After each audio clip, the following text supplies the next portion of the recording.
Movie ನೋಡುವ ಹಾಗಿದೆ. ಒಳ್ಳೇದಾಗಿದೆ ಆನಂದ್ ಬೋಲ್ ಅವರದ್ದು ತುಂಬಾ ಡೈಲಾಗ್ಸ್ ತುಂಬಾ ಒಳ್ಳೆಯದಾಗಿತ್ತು. ಲಾಸ್ಟ್ಗೆ ಒಂದು ಡೈಲಾಗ್ ಇತ್ತು, UP ಅವರು 2 ವರ್ಷದಲ್ಲಿ ಎಲ್ಲ ಮಾಡಿ ಕೊಡ್ತಾರಂತ. ಆಕ್ಟಿಂಗ್ ಮತ್ತೆ ತಾಯಿಯದ್ದು ಸ್ವಲ್ಪ ಎಮೋಷನ್ಸ್ ಎಲ್ಲ ಸೊ ಒಳ್ಳೇದು, ತುಂಬಾ ಒಳ್ಳೇದಾಗಿದೆ. ಎಲ್ಲರೂ ನೋಡ್ಬೇಕು ಇನ್ನು ಕೂಡ. ಇನ್ನೊಂದ್ಸರಿ ನೋಡ್ಬೇಕು ಅನಿಸ್ತೆ. ಸುನಿಲ್ ಶೆಟ್ಟಿ ಅವರು, ರೂಪೇಶ್ ಶೆಟ್ಟಿ ಅವರದ್ದು ಆಕ್ಟಿಂಗ್, ಸಂದೀಪ್, ಪ್ರಶಾಂತ್ ಅಣ್ಣ ಒಳ್ಳೇದು, ತುಂಬಾ ಒಳ್ಳೇದುಂಟು. Super, very nice. ಎಂಜಾಯ್ ಮಾಡಿದ್ರ? ಎಂಜಾಯ್. ತುಂಬಾ ಮಜಾ ಆಯ್ತು, ಒಳ್ಳೇದುಂಟು. ಈಗಿನ ಜನರೇಷನ್ ಗೆ ನೋಡುವಂತ ಮೂವಿ ನೋಡುವಂತ ಫ್ಯಾಮಿಲಿ ನೋಡುವ ಹಾಗೆ ಉಂಟು. ಎಲ್ಲ ಮಿಕ್ಸ್ ಇರ್ತದೆ ಅಲ್ಲಿ. ಎಂಜಾಯ್ಮೆಂಟ್ ಉಂಟು. ಒಂದು ಸ್ಟೋರಿ ಎಲ್ಲ ಚೆನ್ನಾಗಿ ಮೂಡಿ ಬಂದಿದೆ. ಮತ್ತೆ ನಮ್ಮ ಸುನಿಲ್ ಶೆಟ್ಟಿ ಅವ್ರದ್ದು ಪೊಲಿಟಿಕಲ್ ಅಲ್ಲಿ ನಾವು ಯಾರಿಗೆ ಓಟ್ ಹಾಕ್ಬೇಕು, ಯಾರಿಗೆ ಓಟ್ ಹಾಕಿದ್ರೆ ನಮ್ಮ ಅಭಿವೃದ್ಧಿ ಆಗ್ತದೆ, ನಮ್ಮ ದೇಶದ ಅಭಿವೃದ್ಧಿ ಆಗ್ತದೆ, ಅದನ್ನು ಫಸ್ಟ್ ಕ್ಲಾಸ್ ತೋರಿಸಿದ್ದಾರೆ ಅದರಲ್ಲಿ. ಅದು ತುಂಬಾ ಎಲ್ಲ ಜನರಿಗೆ ಇದು ಅರ್ಥ ಆಗ್ಬೇಕು ನಾವು ಓಟ್ ಹಾಕುವಾಗ. ಅದನ್ನು ಬಹಳ ಒಳ್ಳೇದು ಮಾಡಿದ್ದಾರೆ. ಮತ್ತೆ ತುಂಬಾ ದಿವಸದ ನಂತರ ಇಂಥದ್ದೊಂದು ತುಳು ಮೂವಿ ಬಂದಿದೆ. ನಮ್ಗೆ ಹಿಂದಿ ಇದು ಮೂವಿ ನೋಡಿದ ಹಾಗೆ ಆಗಿದೆ ಇದು ನೋಡುವಾಗ. ಮತ್ತೆ ಸುನಿಲ್ ಅಣ್ಣರದ್ದು ಆಕ್ಟಿಂಗ್ ಫಸ್ಟ್ ಕ್ಲಾಸ್ ಆಗಿದೆ. ಅವ್ರ ಸಪೋರ್ಟಿಂಗ್, ಅವರದ್ದು ಆಕ್ಟಿಂಗ್ ಬಹಳ ಅದರಲ್ಲಿ ಇಂಪ್ರೆಸ್ ಮಾಡ್ತಾ ಇದೆ.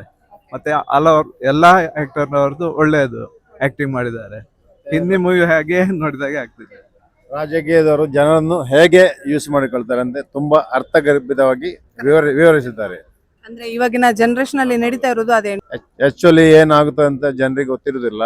ಅವರು ನಮ್ಮನ್ನು ಶೀಲ್ಡ್ ಆಗಿ ಯೂಸ್ ಮಾಡಿ ನಮ್ಮಿಂದ ಕೆಲಸ ಮಾಡಿಸ್ಕೊಳ್ತಾ ಇರ್ತಾರೆ. ಅದು ನಮ್ಗೆ ಈಗ ಅರ್ಥ ಆಗಿದೆ ಇದು ನೋಡಿದಾಗ. ಇಷ್ಟೇ. Thank you. ಫ್ಯಾಮಿಲಿ ನೋಡುವಾಗಿದೆ. ಏನ್ ಖುಷಿ ಆಯ್ತು? ಖುಷಿ ಅಂದ್ರೆ ಒಂದು ಅವರ ಊರಿನಲ್ಲಿ ಒಂದು ಬ್ರಿಡ್ಜ್ ಆಗ್ಬೇಕಂತ, ಮತ್ತೆ ಹೋಗ್ಲಿಕ್ಕೆ ಬರ್ಲಿಕ್ಕೆ ತುಂಬಾ ಜನ ಫೆಸಿಲಿಟಿ ಬೇಕಂತ ಇದು ಮಾಡಿದ್ರು. ಅದಕ್ಕೋಸ್ಕರ मूवी अच्छा था। फाइटिंग बहुत अच्छा था और सुनील शेट्टी की एंट्री भी अच्छा था। उनका एक्टिंग तो सबसे ज्यादा अच्छा कौन सा लगा?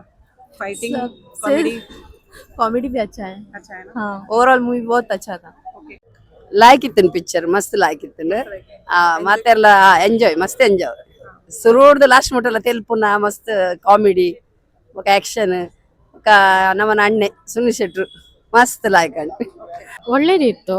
ಫ್ಯಾಮಿಲಿ ನೋಡುವ ಪಿಕ್ಚರ್, ಕಾಮಿಡಿ ಇತ್ತು, ಸ್ಟೋರಿ ಒಳ್ಳೇದಿತ್ತು. ತುಂಬಾ ಒಳ್ಳೇದಿತ್ತು. ಫ್ಯಾಮಿಲಿ ಸಮೇತ ನೋಡುವ ಹಾಗೆ ಇತ್ತು. ಸ್ಪೆಷಲ್ ಅಟ್ರಾಕ್ಷನ್ ಸುನಿಲ್ ಶೆಟ್ಟಿ ಬಂದಿದ್ರಲ್ವಾ, ಅದು ತುಂಬಾ ಖುಷಿ ಆಯ್ತು. ಮತ್ತೆ ಎಲ್ಲ ಬೇರೆ ಪಿಕ್ಚರ್ಗೆ ಹೋಲಿಸಿದ್ರೆ ಇದು ತುಂಬಾ ಚೆನ್ನಾಗಿದೆ, ತುಂಬಾ ಒಳ್ಳೇದಿತ್ತು. ಎಲ್ಲ ಪಾಯಿಂಟ್ ಇಷ್ಟ ಆಯ್ತು. ಸ್ಪೆಷಲಿ ನನಗೆ ರೂಪೇಶ್ ಶೆಟ್ಟಿ ಅಂದ್ರೆ ತುಂಬಾ ಇಷ್ಟ. ಅದು ನೋಡಿ ತುಂಬಾ ಖುಷಿ ಆಯ್ತು.